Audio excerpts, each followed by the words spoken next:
Ayan mga kaibigan, habang pinapatakbo ni Kuya Rowel ng kanyang wheelchair para umuwi sa bahay niya dahil inalok ko siya na, "Kuya, pwede bang makita yung bahay mo?"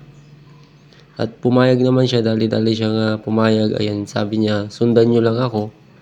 At ako naman nagbumotor.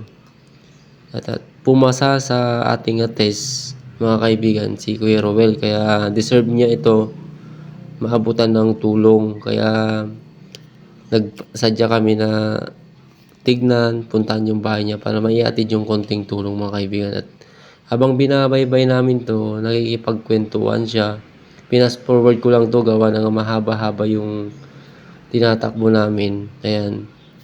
Malapit na siya dito, mga kaibigan. Nag-uupa lang siya, si Kuya Ruel. Dito, hindi niya sariling bahay. At taga Bicol pala siya. Sabi, itong makipot na iskinita na to, dito na siya, mga kaibigan. At dumating na nga kami dito sa kanyang inuupahang bahay, mga kaibigan, dito sa Bagtas, Cavite. At umatras kami, gawa ng sarado siya.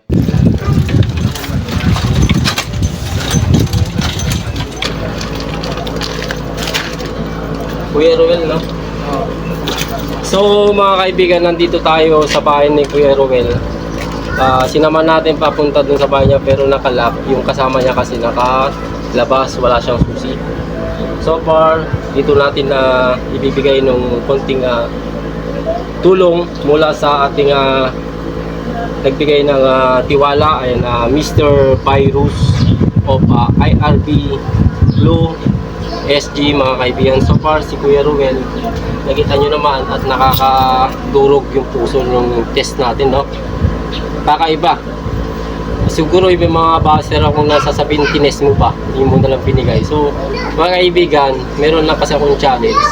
Kasi sabi nila, may nagsabi-sabi na mapait daw siya, super bait. So tines ko at ako mismo ang makakapagpatunay na yes, sobrang bait niya. Binigyan niyo yung panganay ko ng walang pakundangan, binigyan niya ng barya. So ito, kuya, lapit ka na ko. Ito makikita nyo si Kuya. Ilang taon na, Kuya? 25. 25 pa lang. Batang bata pa, ano? Anong probinsya mo, Kuya? Pero pagkanak ko, puro Bicol. Bicol. Puro Albay. Albay, Uragon ka. Uragon. So, dito may bahay ka sarili? O... Hindi, nangungupahan lang yung stepfather ko dito. Stepfather mo? Sa tagal mo dito, mga ilang taong ka na? Ewan ko lang. Nanay ko lang kasi nakakalam. Okay. So, huwag na natin patagalin. Ito ay may nag-sponsor sa atin. Pakihawak lang, Kuya. Inuulit ko, si Mr. Virus of IRB Law SE, and sa Singapore po yan. Sir, thank you so much sa konting tulong mo. Kung lang ako, instrumento lang, kumbaga ginamit mo lang para ipadaan yung tulong mula sa ating mga deserving na homeless. So ito, merong bigas, ito bigas, saka grocery. Sorry, Kuya, ikaw na bahala dito sa grocery, Kuya. Kunti. Ayan. May itlog na rin dito. Itlog. Mga dilata. Ayan, dilata. Ano rin yan. Ikaw na bahala dyan, Kuya. Grabe, nakaka-inspired kasi tines natin siya.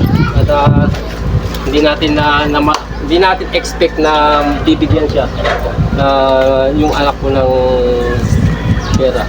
So, Kuya, ano masasabi mo? Salamat sa tumulong. Ayun. Pa-shoutout naman, ikaw mo anak ko. Ito si Mr. Virus of IRB Law SG.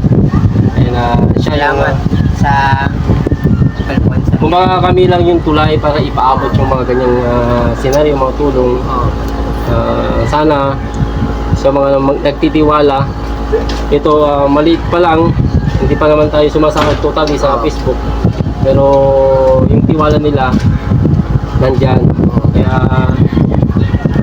hindi ko lubos isipin na tayo nagsisimula pa lang sa maliit na channel at may mga nagtitiwala na.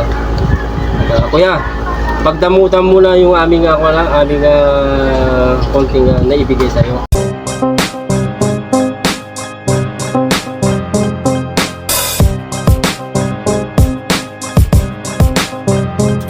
Hindi ako susuko sa hamon ng buhay, palaging mananatili tong malakas. Hindi ako susuko sa hamon ng buhay, palaging mananatili tong malakas. Daming nang pinagdaanan di sumuko, kahit araw-araw pawis tumutulo. Kumakayod lumalaban hanggang dulo, magdapa pa ulit-ulit pero natututo. Mahirap man ang buhay, laging inaalay, pagmamahal, respeto na nagbibigay ng kulay. Mapunan ng pamumuhay, di ako naumay, pagkat ang layunin ko mapasaya ang kamumuhay. Pahinanti dati at naging freelancer, ramdam ko na yung pagod at before after.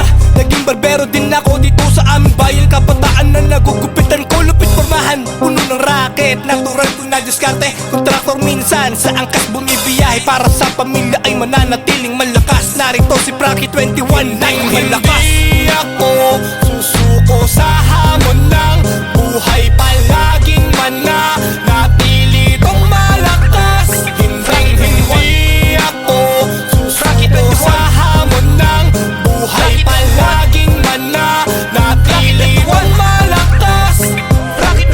Kada merong biyaya akong natatanggap, pinagaloob sa akin at binabagsak. Tumutulong sa iba, mabisa kong sangkap, pasasalamat sa taas ay kinagagalak. Tila para bang lalong lumalakas, bawat hamon ko sa buhay lumalaban pataas. Di ako nang hina, todo ang lakas, mga sumubok sa akin lahat pinagpipitas. Frankie 21, dumadali sa tugo, tumutulong rin ako sa mga katugo. At tutuloy ko to ng bukal sa puso ko, na magbahagi sa iba dahil ito ako.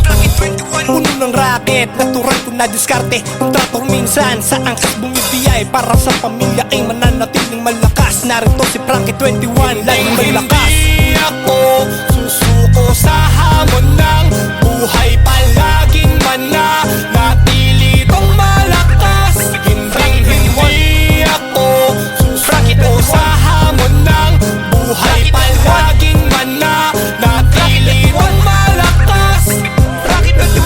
Minahal ko nung minahal ang kinahiligan ko, larangan at sinapuso.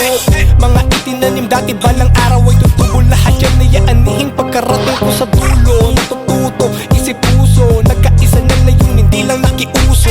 Ang talento ko'y panalo, na mag-aangat sa kahirapan, lumalaban sa mandako. Ako nga pala si Frankie 21, madiskarte pala kaibigan, o alam mo yan, mga nakuhaan ko, may hatid kaalaman, makisama magaling, pagmamahal lagi laman. Puno ng racket, natural ko na diskarte, kontraktor minsan sa angkas bumibiyay, para sa pamilya ay mananatili